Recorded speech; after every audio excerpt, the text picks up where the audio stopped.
Good evening, I'm Maciej Mikos and you're watching World News Tonight, live from Warsaw. It's the first day of border controls with Germany and Lithuania. How is it affecting the movement of people and goods? We'll see in just a moment, but first let's take a look at tonight's headlines. China's Xi and Russia's Putin skipped the BRICS summit in Brazil. Dutch F-35s to patrol Polish skies. And the European Parliament commemorates the victims of the Sbranita massacre. Poland has reinstated border checks with Germany and Lithuania. The decision is prompted by the influx of illegal migrants. The checkpoints have been given the status of critical infrastructure, thus providing them with additional security. But what is dubbed by Poland as a necessity has been met by mixed reactions from its neighbours. Zuzanna Jurek reports from a crossing on the German border. On Sunday at midnight, Poland moved to reinstate 52 border checkpoints on the border with Germany and additional 13 ones on the border with Lithuania. The move has been justified as aiming to bolster the security and territorial integrity of Poland, particularly in relation to combating illegal migration. The Ministry of the Interior of Poland has claimed that in recent months there's been an observed spike in a number of illegal migrants who have attempted to cross into Poland, which currently figures at around 700 compared to 300 to 400 in the months prior. Now these numbers have been somewhat politicized and have been captured by the right-wing and nationalist groupings, which have on the other hand claimed that these numbers stand at approximately thousands. These border crossings have also been a subject to the provocations by these right-wing nationalist groups, which have created what is known as a border defense movement, whereby they've conducted ad hoc, unsanctioned attempted arrests of people they perceive as foreign. These also led to clashes with border guards as well as police officers and other officials, to which the Polish Prime Minister Donald Tusk responded today by saying that the border checkpoints will now be considered as critical infrastructure. Funkcjonariusze Straży Granicznej i Policji mają jasne polecenie. The border guard officers and the police have clear instructions to respond decisively to any attempts to disrupt border controls. The impersonation of government officials and the obstruction of activities in particular will be severely punished. Authorities will issue fines and, if necessary, apply direct coercive measures and detention. This also applies to the illegal flights of private drones in the 500 by 500 meter zone surrounding border crossings.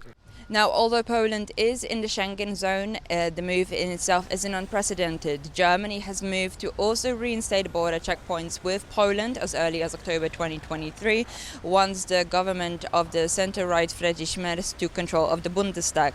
The move was justified on the same grounds, and that is security and the influx of migrants coming from the east. Now, speaking about this issue, the German President Frank Steinmeier has said that although Germany has done the same, he now hopes that Poland's decision will not have a detrimental effect on the long-term relationship between the two countries. We are negotiating with Poland on how this situation can be resolved. I hope that this will not lead to a long-lasting dispute between Poland and Germany. Now, apart from any political dimension of this issue, it is primarily expected to have effects on the lived-in situation on the ground, and that is for the border area dwelling populations. We've spoken to some of the people here on the ground in Zgorzelec over the course of the day. I've seen them standing here more than once, but what are they looking for here? They're not looking for anything, are they? They are probably trying to reach and cross the German border. I'm 50-50 on the issue. It's correct and important, but I'm not feeling okay about it all. Why? I don't know. Opening the borders is fine, but now I'm afraid. There was no problem at all. Everything is fine here. We create our own problems. I think it would be good if the borders remained open because, after all, we are a united Europe. However, when the issue is safety, then it's worth it. The effects of these border checkpoints have already been seen to some extent. Following them being reinstated at midnight last night, the border guards on the Lithuanian border have already stopped an attempted border crossing for Afghani refugees being carried by a smuggler. Now, all of this is alleged, and the border checkpoints are expected to be in place for the next 30 days. So the full aftermath and the scale of the issue is yet to be determined. From Zgorzelec for TVP World, Zuzanna Jurek. The European Commission has confirmed it received a letter from Poland about the country's intent to slap temporary checks on borders with Germany and Lithuania, and it's all in line with the rules of the Schengen Area. Now, with the border checks fully underway, the confirmation comes as the policy of passport-free migration within the European Union is thrown sharply into focus and tested. More from our EU correspondent Angela Skujins in Brussels. Freedom of movement is a key pillar of the European Union and is enshrined within its treaties. This allows individuals to work in other countries without permits, reside there and reap a variety of other cushy benefits. But this key pillar is being flexed as the strike of midnight on Sunday saw Poland installing dozens of temporary border checkpoints with its German neighbour as well as Lithuania. Now, TVP World asked the European Commission on Monday whether this was in line with the rules of the Schengen zone. They confirmed that in light of exceptional circumstances, it is, and they are seeking dialogue with those two key players, as well as Lithuania and other member states are being impacted by this decision to lessen the blow. We are in close contact with the Polish authorities and with the authorities of all member states concerned. And it is important, and let me add that neighbouring countries with temporary border controls coordinate closely with each other to limit the impact of these border controls to a minimum. Now, many here in the Belgian capital are watching these news events unfold. We're hoping for a breakthrough moment. This could occur on Friday next week as Poland will travel to Germany. Representatives from Warsaw will travel to Germany and will attend high-level migration talks with at least 4 other member states. The conversation is spearheaded by the European Union's Commissioner for Migration, Magnus Brunner, hopefully finding an end to this stalemate and allowing citizens to travel more freely, work freely between those two major European Union players. Angela Skujins from Brussels for TVP World. As the BRICS summit takes place in Rio de Janeiro, the absence of the bloc's 2 leaders sparks much controversy. Our chief political correspondent Aaron Damon takes a look at what's behind Xi Jinping and Vladimir Putin skipping the event. Under the Brazilian sun, smiling, waving and holding hands. But this is no day at the beach. The BRICS summit in Rio de Janeiro missing 2 of its most powerful members, Russian leader Vladimir Putin and China's President Xi Jinping. I think at a deeper level it reveals that there's a tension that the BRICS face. The body has expanded a lot. It used to be 5 members, it's now 11. With another 12 added on the side, and it's quite difficult for the group to get much done. The countries in the BRICS alliance, which was originally made up of Brazil, Russia, India, China and South Africa, represent more than half of the world's population. Last year, that list expanded to the likes of Saudi Arabia and Iran as the bloc pushes against the current world order and towards global reform of institutions, a purpose again underlined by Brazil's President Lula. We're facing an unprecedented number of conflicts since World War II. The recent NATO decision to increase defense spending fuels the arms race. NATO is not the only one in the firing line. Leaders have also condemned Donald Trump's tariffs and attacks on Iran without explicitly naming the US president, while refusing to urge Russia to stop its full-scale invasion of Ukraine. In fact, President Putin addressed the summit via video link from Moscow, with some suggestions he didn't want to put Brazil, a signatory to the International Criminal Court, in a tight spot, given his outstanding ICC arrest warrant. Everything indicates that the model of liberal globalization has become obsolete. Arriving from Beijing, Chinese Premier Li Qiang stood in the place of Xi Jinping, who skipped the meeting for the first time since becoming president more than a decade ago, officially due to scheduling conflicts. It is significant that Xi Jinping himself is not attending, and it's the first time. But actually, in terms of the mechanics of the organization, perhaps this could lead to some stronger outcomes around kind of more technical issues on economics. So what do Putin and Xi's no-shows reveal about the bloc? China and Russia want to run this organization and they want to use it to bash the West, to be very crude about it. And there are other members like India, Brazil to some degree who don't particularly like that. India is quite close friends with the United States and Europe, and so it acts as a moderating force. At the same time, President Trump is ramping up his trade threats, warning of an extra 10% tariff on those nations siding with BRICS. China swiftly hitting back. We are against using tariffs as a tool for coercion and pressure. A sign, perhaps, that the BRICS mission has many tests to come. Aaron Darman, TVP World. Dutch Prime Minister Dick Schoof and Defence Minister Ruben Brekelmans came to Warsaw on Monday to sign a memorandum on military cooperation between the Netherlands and Poland. Now, Dutch fighter jets will patrol Polish skies for the next 3 months. Michiel van Blomenstein spoke with the Dutch Prime Minister and has this report. The Netherlands is sending F-35 fighter jets, like the ones seen here, to patrol the skies above Poland. Their presence is meant to act as a deterrent against incursions by Russian planes and to monitor the safe delivery of military aid to Ukraine. It is the latest in a slew of defense projects the country is involved in on NATO's eastern flank. Earlier this year, the Netherlands deployed 4 fighter jets to Estonia. In 2022, the Dutch Air Force conducted a similar mission in Bulgaria. Monday's visit by Dutch Prime Minister Dick Schoof and Defence Minister Ruben Brekelmans also formalizes deeper defence cooperation between Poland and the Netherlands. The provisions under the memorandum allow Poland and the Netherlands to cooperate on rearmament, development of military technology, logistics and training of soldiers, for example with joint exercises. The Dutch are active in the air, but even more so at sea. Even though the country does not border the Baltic Sea, at least 4 Dutch Navy ships were deployed there earlier this year as part of the Baltic Sentry Defence Programme. Their task is to detect and prevent sabotage to underwater infrastructure after a series of incidents in which communication cables were damaged.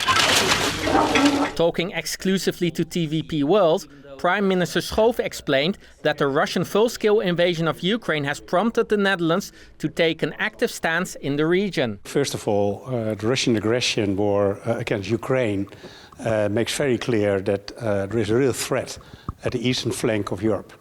And we see that threat as also a direct or indirect threat to the Netherlands and to Europe as a whole. That's why we support Ukraine, just as Poland does. And that's also why we want to contribute to the security of Europe in general, especially at the eastern flank. And that's why we are stationed, as you mentioned. And that's also why we agreed to send our F-35s to defend Poland airspace in a period the end of this year. The Dutch F-35s will be stationed in Poland for a minimum of 3 months, beginning in September. As the 30th anniversary of the Sbranita massacre draws close, the European Parliament paid respect to those killed in the genocide conducted by Serbs against Bosnian Muslims. Meanwhile, Milorad Dodik, separatist leader of Republika Srpska, part of Bosnia and Herzegovina, seems to be attempting to ease the ever-present tensions. Paweł Trzaskowski reports. On Monday, the European Parliament commemorated the 1995 Srebrenica genocide, the largest mass murder in Europe that followed World War II. Atrocities so barbaric that they are almost unspeakable, and yet we must speak. We speak to remember the victims, we speak to warn the world of what has happened so that it may never happen again. The man in charge of the Srebrenica massacre was General Ratko Mladic. When entering Srebrenica, distributing candies to children, saying to people nothing will happen to you, only to give a few days later the order to have more than 8,000 men and boys executed within a few days. Mladic was eventually given a life sentence by a United Nations court. One of the men who defended him during the trial and who subsequently said that Srebrenica simply did not exist was Milorad Dodik, the current president of Republika Srpska, one of the constituents of modern Bosnia and Herzegovina. And Dodik has recently caused the biggest political crisis in the country since the war in Bosnia drew to a close. Dodik was on trial for violating the terms of the Dayton Agreement that ended the war in Bosnia. In February this year, he was given a sentence of 1 year in prison by the Bosnian court. However, he defied the ruling, sparking fears that his rogue actions would reignite tensions in the country. Additional UN stability forces were deployed in Bosnia soon after. But on Friday evening he finally made a surprising appearance at the court, in what seemed a victory of the Bosnian legal system. But after this appearance, the court swiftly lifted the arrest orders. Dodik walked free. Milorad Dodik, accustomed to scams and fraud, in 1 day, in 1 hour, defeated both Republika Srpska and Bosnia and Herzegovina. He defeated all judicial and law enforcement agencies. The National Assembly of Republika Srpska was defeated, exploited, and rendered completely meaningless, as were all other institutions of this country. The court's decision might eventually help de-escalate tensions in Bosnia. However, it also does leave a feeling that justice has not been served. Paweł Trzaskowski for TVP World. Polish culinary delicacies are on the world's lips and beyond. Top tennis player Iga Świątek stunned the fans at Wimbledon with her favorite childhood dish, pasta with strawberry sauce. But it's the cabbage and mushroom-filled pierogi which truly captivated the world's attention as the Axiom 4 mission crew with Sławomir Uznański-Wiśniewski enjoyed the dish floating on Earth's orbit. Alexandra Bulenda and Anastasia Yanchenko report on cuisine's stellar performance. Pasta with strawberries, the only dish that'll make your Italian friends cry and your Polish grandma beam with pride. A sweet, creamy bowl of nostalgia for some, or a culinary crime for others, like YouTube stars Aga in Milan, Throwback Pasta, or Lionfield. A joke? No. It was none other than tennis world #1 Iga Świątek who served this Polish classic to the global stage and to the press at Wimbledon on Saturday after her match with Danielle Collins. I have my favorite, actually. I ate it as a kid. It's pasta with strawberries. Oh, so how strange. I know, but you cream should try as it, well? guys. Pasta, strawberries, a little bit of yogurt. It's just great. That sounds absolutely fascinating.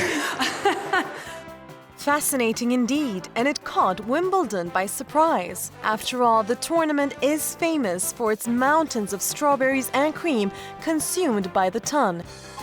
Could pasta with strawberries become a global sensation? In Poland, it has been a staple for decades, and we visited a Warsaw cafeteria to find out what locals had to say about it.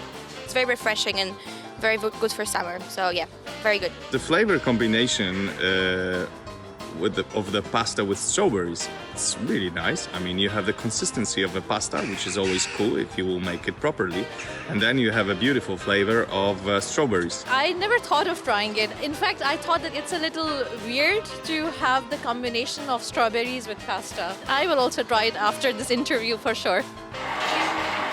But if you think strawberry pasta is Poland's top trending dish, think again. The star attraction, now in orbit, was launched straight into space by Polish astronaut Sławomir Uznański-Wiśniewski, as you can see on the Axiom YouTube channel. Pierogi is a very Polish dish. So we eat them for Christmas. We eat them. It is also a comfort food. It is very homey. And wherever I live, and I lived in so many different countries, in France, in Germany, in Switzerland, in England, in Norway. I always made pierogi myself and made other people taste them just to share a bit of culture, a bit of Poland, and a bit of who we are. The dish was developed by a Polish company that makes freeze-dried foods often eaten by mountaineers and other adventurers. Now they're catering to astronauts too. And whether it's pierogi in orbit or strawberries on noodles, one thing is clear: Polish cuisine is no longer grounded. It's the first day of Polish border controls with Germany and Lithuania. So far, Random controls have not disturbed the movement of people. Will these new measures calm the situation at the borders and appease far-right citizen patrols who organize themselves to watch over the influx of migrants? Well, to talk about this and more, we're joined by Jarosław Ćwiek-Karpowicz, Director of the Polish Institute of International Affairs. Good evening. Good evening. Thank you for the invitation. Thank you for accepting the invitation. So, as I said, the controls are here, but they are random. The movement of people remains at usual levels. So, what was the whole fuss about? Well, first of all, it was important to have the border under the control of services, of state services. So, the border control. As you remember, a few days ago, there was a situation where many politicians, different people, just approach the border just to control or just to make some political, let's say, atmosphere tensions. So definitely just to show that the government is responsible for security and control the situation, it's much better to keep the border and let's say, allowed only the soldiers or the police to make some procedures. Second point is that this decision, of course, is very tough, especially during the summer break. However, it's a clear consequence what the German government did in the past month. I mean, it was de facto control from the German side. I remember personally when I crossed the border during the spring, summer, by my car, that there was a huge traffic on the Polish side because of this, let's say, not official, but very surprised, let's say, control made by Germans. And the third point is that I think it was a very smart decision because during the summer break, Poles usually are going to the south, to Italy, to the southern Europe, crossing the border with Czech Republic and Slovakia, not with Germany. So this decision didn't affect the usual tourist path of Poles to these destinations of Southern Europe. Definitely, it's a very bad signal for all car drivers, trucks, and the business people who are passing the border between Poland and Germany on a daily basis. And now it's But there were no major disruptions reported as of now. Yes, now. So it's good. I hope that it's a very clear signal to the German government that the Polish government is very decisive and we may, let's say, escalate the situation and impose a real control. I really hope that it's a very temporary and within a few months both sides will decide that, okay, we control the migrants flow. No, you say within a few months because at the moment the controls are to stay in place until August 5th. That's in accordance with the EU law, with the Schengen Treaty. But do you think they will be prolonged, in fact? There can be a break for a few weeks and once again. So announce as just to be correct with EU legislation. Definitely for Poland it's important to go in line with EU legislation, and definitely free passport movement is very important for Poland in all directions. I mean, I'm talking about border with Germany, but also we have a border with Lithuania, which is extremely important for Baltic states. These countries have the only land corridor to the rest of the EU countries only through the Poland. And of course, Poland is extremely interested in keeping these countries very close to Europe in terms of land corridors for people, for business, for energy transportation. We quite recently synchronized our energy systems, also using the land corridor near the Suwalki. So definitely this situation is rather a political, let's say, sign and manifestation of decisiveness, and I think that it will create some positive response on the German side. I hope so far, the president of Germany, Steinmeier, said that he hopes it won't lead to some major conflict with Poland. That's in terms of diplomacy. That's saying we don't like it. Well, this problem with Germans and how they control in reality their borders, not only between Poland and Germany, but also, by the way, the Dutch Prime Minister already visited Poland, and we also heard some voices of campaign from the Dutch people and from Belgium. I mean, these countries on the western part of Germany, they also were not very satisfied how Germans control the border, how they inspect and check in a very let's say, authoritarian manner, I mean, without any discussion with partners, right? So definitely it's not only between Poland and Germany, but it's a problem of illegal migrants who are crossing through Europe to Germany, now also to other countries, and how German government is cooperating with other neighbors. See, now a few days ago I had the occasion to discuss the problem with one of Lithuania's MEPs, and well, he told me that the problem lies not on the Lithuanian side, but rather in Latvia, because that's where apparently where the migrants cross into the EU, then travel through Lithuania and then via Poland to Germany. Therefore, do you think that Poland should help Baltic states in securing their borders? We already help Latvia and other Baltic states contributing to NATO presence in these countries. In terms of land forces, we have our contribution to the military base in Adagin, next to Riga. We also using our planes to control the airspace, like other NATO countries, like for example the Netherlands are doing with Poland. But they are looking for a potential military incursion rather than migrants crossing the border illegally. Exactly, and we have our problems, I mean, with Belarus, and not in lesser extent with Kaliningrad region. Latvia and Estonia, these two countries, they have a direct border with Russia. Lithuanians, they have with Belarus, so they face pretty much the same problem as we have in Poland with Belarus, when Belarusian government is using migrants as a tool to make problems on our side. Definitely closer cooperation between border police is essential, and definitely Poland may help, and I think that this cooperation is developing. The same with other countries who are also affected by this problem of using migrants by mostly Belarusians through Lithuania and Poland. I mean the Scandinavian countries, Sweden, Finland, which has the longest border with Russia.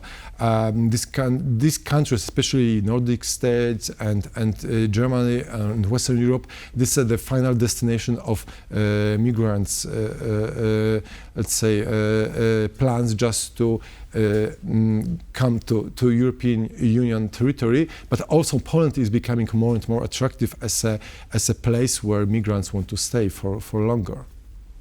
And the president of Lithuania stated today that Poland has capitulated in the face of irregular migration. So our neighbors are definitely not happy. And lastly, in just few words only, how would you rate today's visit of the Dutch Prime Minister to Warsaw and the agreement, the memorandum of military cooperation? I mean, it's a clear signal that we have common interest with the Netherlands. Their assessment of Russian threats is pretty much the same like they are like ours, and it's very good that the countries which are not the direct neighbors of Russia, they share our vision and they are ready to contribute to our common defense. And they understand this threat too. Yeah. Jarosław Ćwiek-Karpowicz, Director of the Polish Institute of International Affairs, was our guest this evening. Thank you. Thank you very much. Thank you. And thank you for watching, and stay with us for much more here on TVP World.